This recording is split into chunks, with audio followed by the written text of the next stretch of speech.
السلام علیکم ورحمۃ اللہ وبرکاتہ۔ سامعین و ناظرین، آج کی اس ویڈیو کے اندر ہم آپ کو بتائیں گے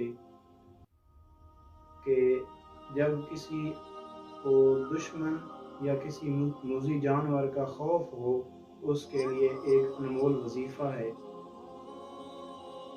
اگر کسی صاحب کو دشمن یا موذی جانور کا خوف ہو تو اس آیت کریمہ کو 7 مرتبہ اپنے آپ پر یا اس آدمی پر پڑھ کر پھونک دیں۔ آیت کریمہ اللہ کریم نے قرآن مجید برہان رشید کے اندر ارشاد فرمایا، سورہ بقرہ کی آیت کریمہ ہے، صم بکم عمی فہم لا یرجعون۔